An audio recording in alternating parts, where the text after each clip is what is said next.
Alors là, on est sur l'argile verte qu'on avait depuis le début. Et puis, on va migrer avec l'évolution géologique sur les couches d'argile jaune qu'on trouve là en pied de gradin. Tu vois là, les jaunes. Là, ça c'est la jaune. Et puis après, plus tu descends, tu vas arriver sur la rouge. On voit, puisque les veines, elles ont une exposition est-ouest. Tu vois, la bande est-ouest. Et on descend comme ça, tu vois bien les veines. La veine d'argile rouge, elle descend pour arriver à notre niveau ici. D'accord. La veine d'argile verte, on la voit bien ici comme elle est, elle est grosse, elle est à 0 là-bas, elle est finie. Ouais. Et puis après, on va grossir. Là-bas. Parce que le gisement, il s'est tassé est-ouest. Et donc en fait, il est pas droit, il est comme ça. Il est comme ça et comme ça. D'accord. En plus, elle s'enfonce vers nous D'accord. par rapport à la coupe. On n'est pas horizontal, on est en est-ouest. Et en plus, on penche comme ça. D'accord. On a trouvé ça. Rouge. Et après, là, on bascule sur la complètement rouge, qu'on avait très peu découverte il y a 3 ans. Ouais. Parce que ça fait quand même 4 ans qu'on n'était pas venu. Hein. Ah oui, il y a donc, ça a beaucoup de changements. On ne s'est pas vu pendant 4 ans. Là, on marche sur la jaune, par exemple. On est sur la jaune. On est sur la couche d'argile jaune. Oh, c'est très bien, parce que l'argile jaune, c'est pour la fatigue. Donc ça va nous décontracter. Voilà. On va être complètement reposé. Exactement. Et après, on ira faire un bain avec l'argile rouge. Oui, exactement. Et ben justement, hein. il y a de l'eau sur l'argile rouge, donc on pourra se baigner en direct. On pourra se baigner. Maintenant, on va vers la rouge. Et maintenant, on va vers la rouge. Donc après l'argile jaune qui apaise et qui relaxe, oui. Et ben on va aller voir celle qui nous sert dans les bains. À nous réchauffer. À réchauffer le corps. À travailler sur tout notre système circulatoire. C'est ça. Et au moins, l'eau, on l'a tout de suite sur la rouge, tu vois, elle est déjà noyée dans l'eau encore avec la pluie qu'on a eue. Donc on va pouvoir faire un bain en direct. Directement. On va plonger dedans. On voit ici sur le gradin, là, tout d'un coup, paf, on passe du jaune au rouge en très peu de temps. Oui, c'est vrai, oui, c'est très rapide. Il y a une cassure géologique qui fait que l'oxyde de fer ferrique a fait qu'on a changé de couleur. Mais ça, c'est dû à quoi? Ça veut dire qu'il y aurait plus d'infiltration d'eau? C'est un rapport avec l'infiltration d'eau? C'est un rapport avec l'infiltration d'eau et la dépose de l'atmosphère qui était sur les couches quand elles se sont empilées les unes sur les autres. D'accord. Là, on est sur de la sédimentation couche par couche. Par contre, là, il y a une cassure. Qu'est-ce qui a fait que géologiquement, ce rouge soit aligné à ce jaune qui est ici avec cette veine? C'est qu'il y a une cassure à un moment, parce qu'on ne suit plus la logique qu'on avait avant. Ouais. On voit bien ici, quand on part sur la plaine, ouais. La colline en face, c'est la même argile. On est sur la même composition géologique. C'est-à-dire qu'entre les deux, l'eau est passée, parce qu'il y avait tous les volcans. La grande colline là-bas au fond, qu'on voit avec la terre un peu rouge, c'est un ancien volcan là-haut. C'est l'ancien volcan. Donc le volcan était là, et autour, il y avait des lacs de sédimentation d'eau. Et puis après, l'eau est partie, s'est retirée, et il y a eu de l'érosion. Donc là, au milieu, l'argile n'est pas restée. L'argile est partie et a créé cette petite plaine entre les deux collines. Donc c'est vrai que là, quand on voit la cassure, il y a eu des mouvements géologiques qui ont fait que on a bougé différemment. Et sinon, on a conforté l'idée que sur cette zone-là, on est sur une zone naturelle d'Auvergne. Donc sans pesticides, sans traitement chimique autorisé pour les agriculteurs autour, une zone complètement protégée, ce qui fait qu'on a une argile... De toute façon, il n'y a jamais eu de culture qui ont été faites ici. Jamais eu de culture. On était, tu vois, sur une zone boisée. Ouais, c'était une zone boisée, donc parce qu'on est sur des collines où, à part faire des coupes d'arbres, c'est tout ce qu'on y faisait, quoi. Donc, mais même par rapport à la partie basse, des effluents de pesticides ou d'autres produits, on ne peut pas en avoir étant donné qu'on est en zone naturelle. D'accord. Puisque l'argile, elle aurait tendance à aller capter les effluents qui vont se déposer, quoi. Oui, bien sûr. Ouais. Donc c'est vrai que c'est un gros avantage. Et quelle est la différence, par exemple, entre la carrière qu'on a ici et d'autres carrières qui sont exploitées en France? Est-ce qu'il y a beaucoup de carrières exploitées en France? Alors, des carrières exploitées pour l'argile verte en elle-même en France, il n'y en a pas, qui sont dédiées 100% à l'argile.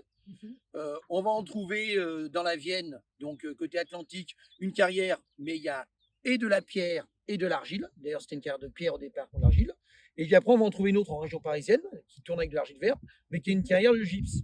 Donc, elle a été ouverte pour exploiter le gypse pour faire du plâtre. Et dedans, ils ont des poches d'impuretés qui sont de l'argile verte, et c'est pour ça. Mais de l'argile pour exploiter sur nos métiers d'argile, il n'y a que nous. Après, on va avoir les argiles à briques, mais qui sont des argiles complètement différentes pour faire des tuiles et des briques. D'accord, Ici, on est sur la plus grande carrière d'argile de France. d'accord. Elle fait 8 hectares ouverts, ce qui est gigantesque. Ah, oui, effectivement. 8 hectares ouverts.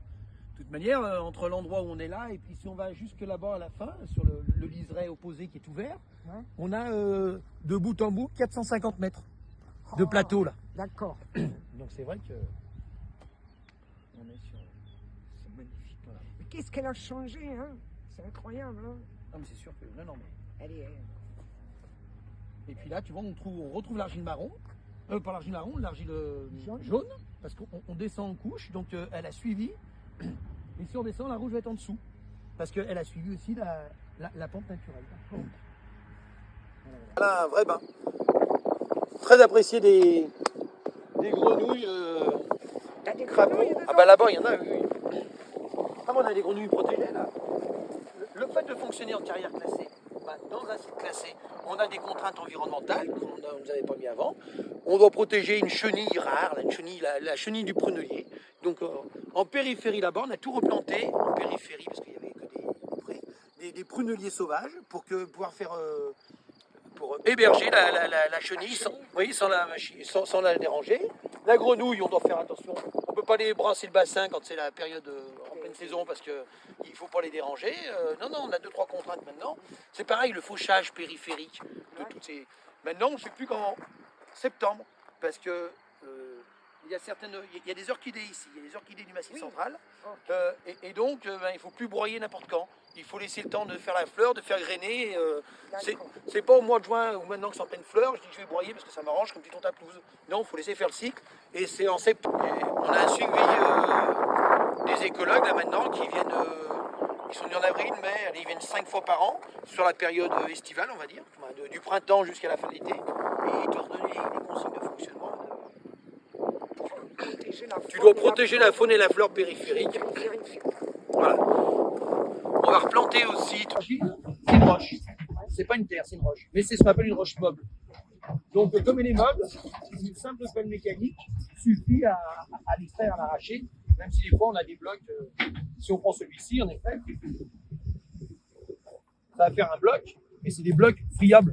Ouais. C'est le principe de la roche meuble, Ouais. qui n'est pas une terre. Donc, ça a ce côté qui va avec le côté environnemental de la carrière par rapport à la zone protégée. C'est-à-dire qu'il n'y a pas de tir de mine, il n'y a pas de perturbation de l'environnement, plus qu'un arrachage mécanique, un transfert dans un camion, et puis après on part sur l'usine qui est à 4 km. Toute l'extraction, tous les jours, vous avez une période, vous faites une période. L'extraction, on l'a fait toute l'année, mais pas tous les jours. C'est-à-dire, ce qui va nous contraindre dans l'extraction, c'est la météo. D'accord. Quand il pleut ou que c'est trop mouillé, on ne peut pas extraire.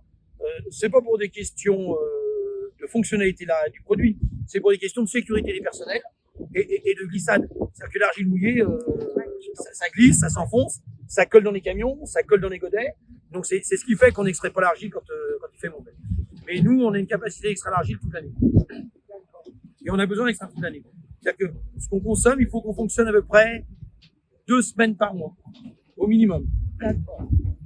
2 semaines d'extraction par mois. Et donc, c'est ça. Donc, il n'y a pas d'extraction faite avec des.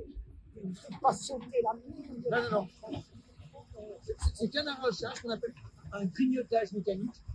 On va grignoter la montagne, petit à petit, avec une pelle et ses dents, ça suffit largement. Il y a même pas de brise-roche. Il y a des fois dans le TP, dans les chantiers de construction, il faut du brise-roche. Une pelle avec un marteau-piqueur. Non, ici, Les machines qui sont là, elles restent toujours sur le site. Ça, c'est oui, la pelle, c'est une pelle qui est dédiée à l'argile. C'est-à-dire qu'il n'y a pas de contamination. Ça aussi, c'est dans nos modes de fonctionnement par rapport à l'utilisation en alimentation humaine et animale, où on doit avoir du matériel dédié pour éviter des contaminations. C'est-à-dire que cette pelle-là, si j'étais sur une boîte ordinaire, elle pourra aller brosser, je vais la jouer un peu à l'extrême, du goudron. Ouais. Et puis après, revenir ici. Non, on n'a pas le droit. C'est une pelle, c'est dédié à l'argile. Voilà. Justement pour la non-contamination potentielle avec d'autres agents. Tellement de surface d'argile exploitée que tu en as pour ça, les gens disent elle est bientôt finie. En fait, non. Une carrière comme ça, qui est en colline, ce qu'on appelle, plus tu descends, plus c'est long. Parce qu'en haut, bah, très vite, tu es coincé, tu passes au gradin en dessous. Là, la plaine, il y a de moins en moins de pente. Donc, dans l'absolu, ma réserve minière ici, on prend 10 mètres, allez, 12 mètres, on arrive par là. D'ici, je mets un pic à nouveau de 10 mètres de profond. Donc 10 mètres, ça fait quand même long. Et jusque là-bas, c'est tout à zéro. Je ravance de 12 mètres pour laisser le plateau. Hop, je refais un pic. J'ai eu 9 gradins sur cette colline, sur cette carte.